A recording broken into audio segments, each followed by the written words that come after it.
大家好，今天我们早上的这个演讲呢就到此结束。午餐之前呢，因为我们还有一些时间，我们专门安排了呢这个收集大家提到的问题，然后让今天早上给我们大家做演讲的讲师们来回答我们这个参会者们提出的问题，好吧？所以大家欢迎这个有请 Chris、Ellie，天使你们都上台，早上的演讲还有 Kevin 上台来，大家掌声欢迎他们。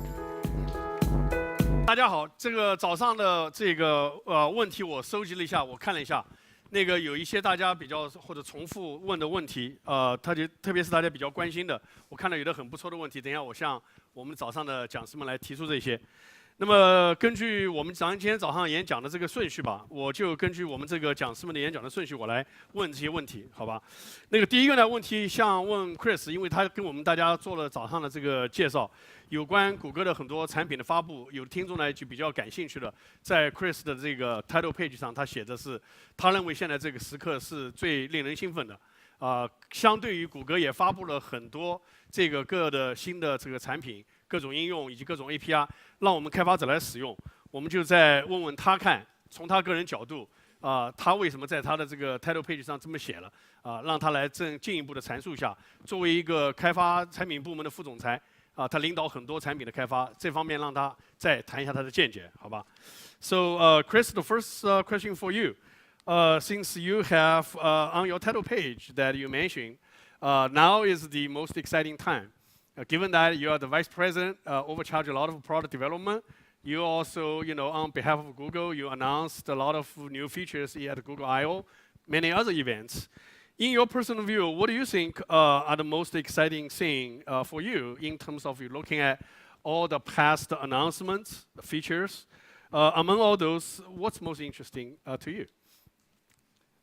Well, I think new device categories like Android Wear and Android TV and automotive are certainly very interesting. But actually, the thing that excites me the most is not necessarily the flashy new hardware products. I'm excited about much of the stuff that Brahim just finished talking about in terms of expanding payments for Play. Recently, we've done things like launching new direct carrier billing integrations in the Philippines and Thailand, and launching gift cards in places like Hong Kong or Korea. And I think that work that we focus on tirelessly all the time, it's not necessarily as glamorous as some of the new product launches, but it's really exciting to me because with every new form of payment we add in a country, it benefits all of the developers on Google Play. Because we are a global market, having users in Southeast Asia or Russia or new places like that increases the number of places that you can sell your applications and games.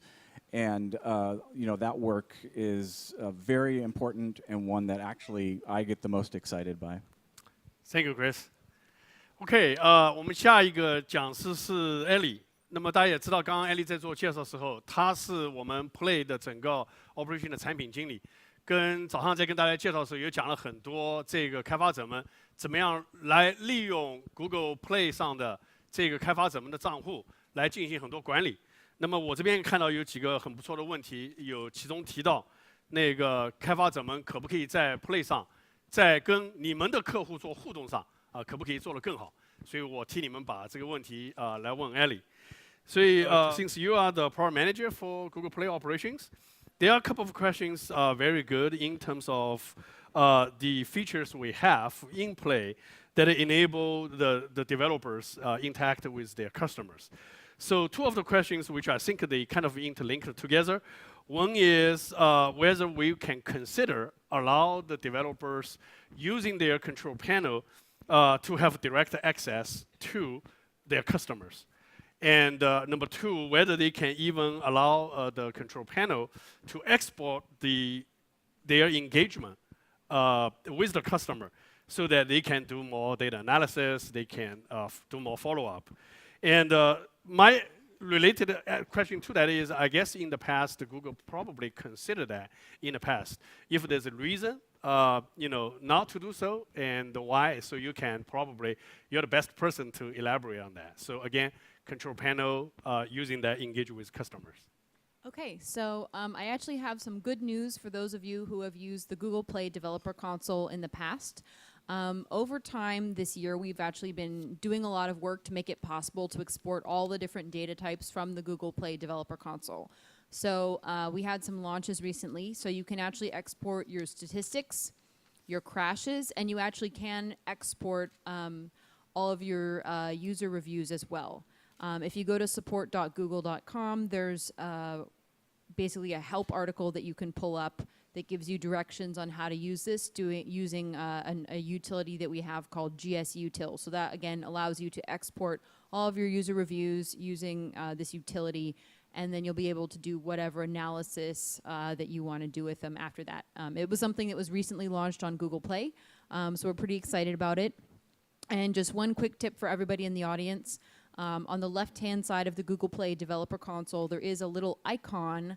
It looks kind of like a megaphone, and that's where you can go to see announcements of new features. We also announced some of our bigger features on the Google Developers blog as well. Another thing, common question that we had asked just now about how replying to reviews works. I'll give a little bit more information because this is one of the most common questions that we get. So when a user leaves a review on the Google Play Store, the developer can respond through the Google Play Developer Console. But what you may not know, actually, is what happens after that. So we actually send an email notification to the user letting them know that the developer has responded. We provide the user with the developer's email address and let them know that they can either contact the developer directly using that email address or by replying to the mail, or they can go and update their review on Google Play if they want to. So we don't disclose the user's email addresses to the developers, but we do disclose the developers' email addresses to the users. So if users choose to, they can engage in a one-on-one conversation with the developer, but for privacy reasons, we don't share the individual users' email addresses with the developer. So we think that this is a good way to balance kind of privacy as well as a desire for direct interaction. Some users do check their email, they do receive these emails, and they do choose to reply to them. Other users don't. So I think you'll sometimes find that some users will want to talk with you one-on-one and others don't. If you do want users to reach out to you directly, when you reply to their reviews, you can mention that if they'd like to have more of a conversation, that this is the email address that they can use or the website that they can go to get more direct support from you. Okay, thank you. Next speaker is Kevin. So since Kevin talked about discoverability, so the question for you is, do you have a further comments on the discoverability of the apps on Play changed over time from your experience, your observations? Do you have any further comment on that? 所以给 Kevin 的问题是，因为他早上介绍的是有关应用在 Google Play 商场上，怎么让客户可以更方便的发现你的这个应用。那么我们有听众问到问题，就是说这个可以更好的帮助客户发现你的这个应用的这个做法，在过去这一段时间中间有没有随着时间这方面有任何变化？让Kevin 再做进一步的解释。So I always think about discoverability as the holy grail of the whole app ecosystem. If you think about the most important things we just all kind of covered today, I always kind of called it the 3 R's, which is reach, retention, and revenue. Other than making a great product, you need to worry about how do I get more users, how do I keep them in my game, and how do I make money off of them. If you think about kind of what we talked about this morning, it's kind of that whole story, right? I talked about the reach, Ali talked about the retention, Brahim talked about the revenue, right? How do we make more money? And I used to be a developer myself, so I know how difficult user acquisition can be. And I think from a lot of people, because I started out in the Apple ecosystem, doing a lot of user acquisition there, and trying to get to the top of the charts. And I realized every day I would wake up, and I would just Apple R on my computer and refresh the charts. And I'm sure a lot of you guys do this, where you wake up every day, you just refresh the charts, you're like, where am I? And you're like, okay, I just went from like 50, 从50到可能20 and like oh right 好棒 right but it doesn't necessarily correlate to more installs or more revenue or anything it's just an arbitrary chart in a lot of ways that people for some reason will like they'll slave over it and they spend hundreds and hundreds of thousands if millions of dollars to get to the top of these charts. And so over time you've seen discoverability change a lot in the ecosystem, especially because Google Play has gotten a lot larger. Like if you think about 2-3 years ago, and Google Play is still very young. And when it all started out, I don't know if any of you guys saw the videos earlier, but they showed the Android marketplace, like the first UI. And I don't know if you guys remember that, but I kind of remember that from a developer side, and I was like, why would anyone develop for this?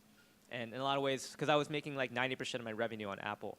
But over time, that has always changed, right? And now as Google Play continues to grow, as the revenue, the retention, and we bring all these great resources for everyone here, like the discovery piece means so much more. But it's not just about being on the top charts.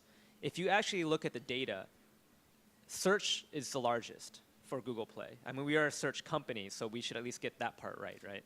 So when it comes to all of this, right, you can sit there and spend thousands and hundreds of thousands of dollars on user acquisition to try to get to the top of the charts. 在台湾，很多人会用刷榜. This is, like spam installs. They use fake installs to get to the top of the charts, but it doesn't help you in any way. It might just get you to the top of the charts, but the things we just talked about, getting real users into your game, or getting real users to discover your game, getting them to retain, getting them to make revenue, this won't happen just off of top charts. So, right, if you think about the history of all this has happened, what I really want people to take away is that everything we're sharing with you today, you get to the top of the charts these days because you've done everything right. You've looked at your users, you've built a strong community, right? You go to regions, you localize your listings, you have very, very strong community in that area. And we'll talk more about that today in a lot of the panels that we'll be on. And I really hope that we can share more about that with you guys further down the road.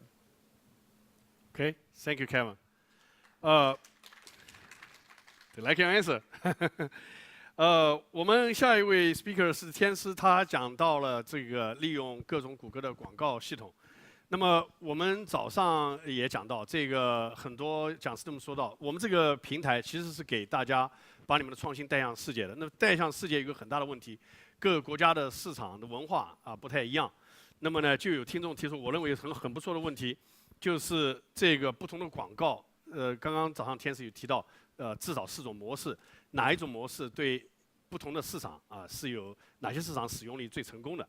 所以 question for 天使 is the different, at least 4 different ads models that you talk about this morning for a global market due to the differences in culture, custom behavior, and so on. From your you and your team's observations, from any past data, whether anything you could comment on due to the cultural differences, the custom behavior, which one of those models will be most successful that you would recommend among our attendees today, if they want to go global, to help them to be successful, which one to be used first? 所以就是4个不同广告模式，在不同环境、文化环境下的比较。好，我想说一下，其实我们现在说的这4种广告模式，并不是说针对某一个国家或者某几个国家地区就有专门合适的，而是说这4种广告形式，如果在海外来讲，我们一般客户的做法都是会要一起来去做。那比如说我们刚才有讲到的 YouTube 上边的广告，那 YouTube 上边我们可能还会捆绑，比如说我们 Apps 里边的广告，那一起去就是覆盖用户，提高用户的这个 awareness， 然后让用户去下载，然后去做后边的一些东西。那包括像mobile search 上边呢，我们肯定也是要同时去做。那同时做的原因是说，我们打了这么多的 branding 广告，打了这么多 performance 的广告，那我们真的有用户记住了我们产品名字的时候，他如果用 mobile search 去 search， 那我们总要有一个东西去接这个人嘛。那否则如果接到了别人家，接到了你的 competitor， 那怎么办？那你岂不前边做的这些都白费了，对吗？那所以呢，我刚才说的这4个产品线，其实并不是说针对某个地区或国家。但是呢，如果大家刚才有提到的问题是说，那我的产品在去推广某一个或某几个国家的时候，应该要注意什么？我觉得，如果是说这样的问题，我其实建议大家可以根据第一，根据自己的产品，那你究竟是一个什么类型的产品？如果你是一个工具类的，那你有没有说想去 go global 的话，有没有各种 language？有没有做的这些本地化的语言？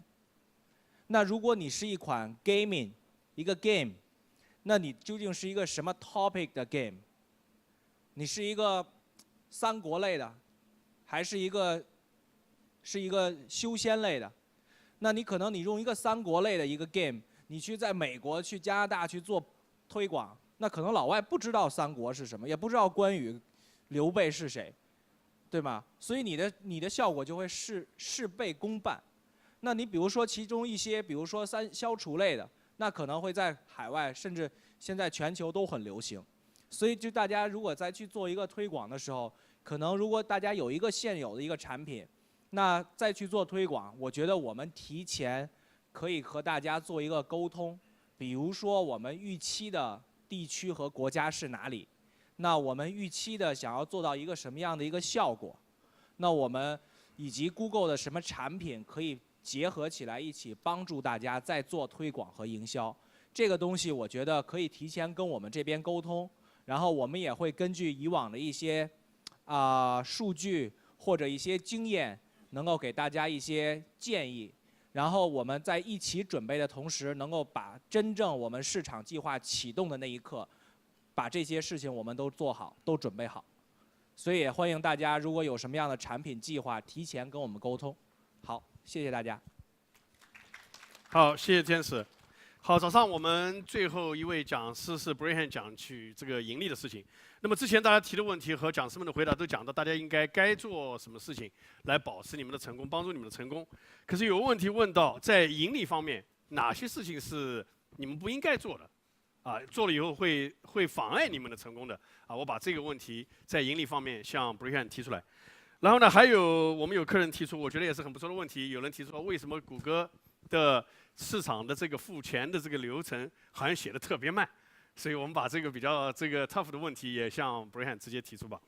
Okay, so Brian, so you talked about the monetizing opportunities on play this morning. And since a lot of topics we covered so far, including during the Q&A, all the other speakers talked about things that what you should do to help you to be more successful.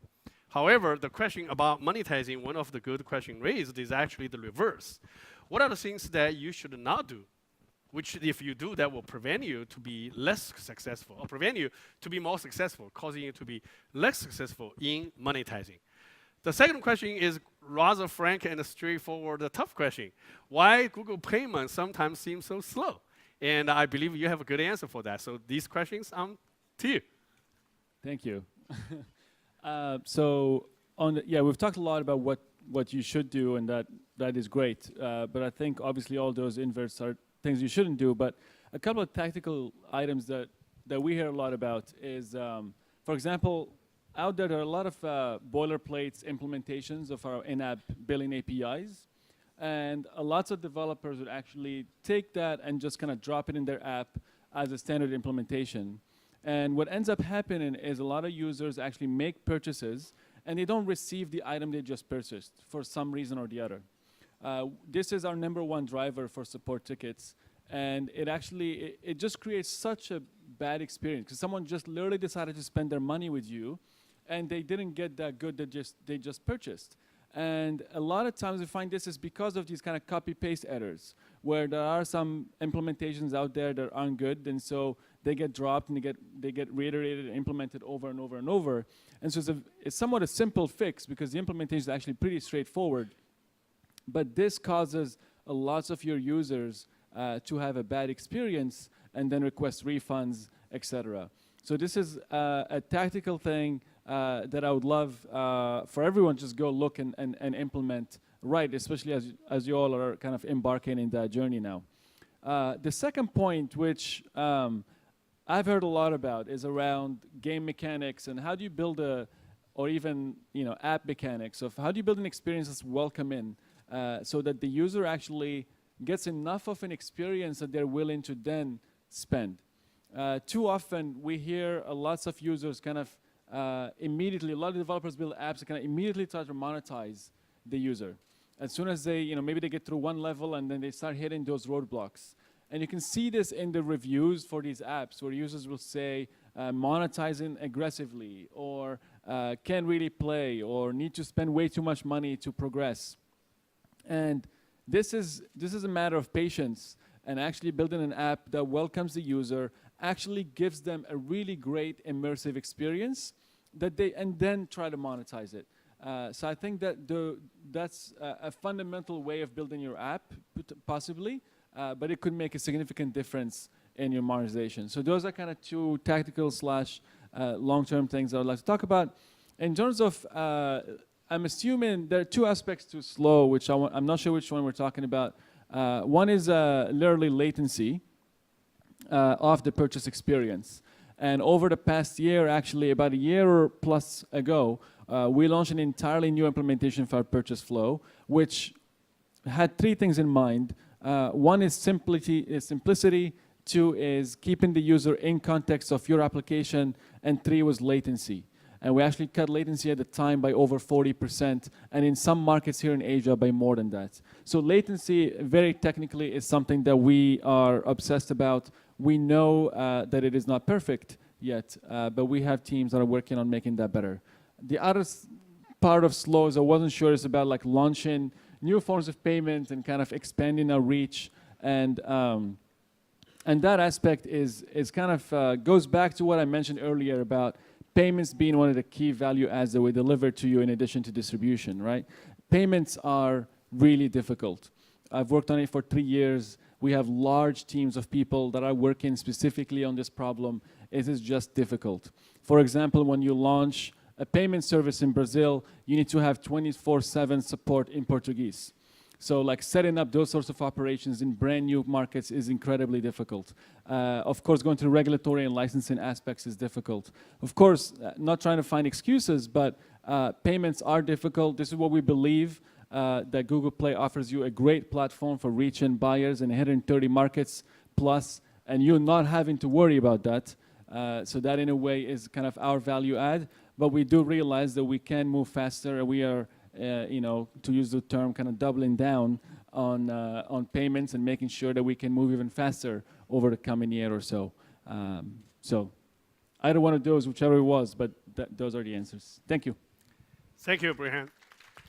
Okay, so due to time limitation, we're going to end our Q&A because it's about time for everybody to have lunch.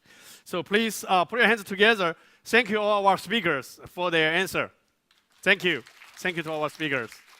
好，接下来呢，我们就这个早上的问答就到此结束。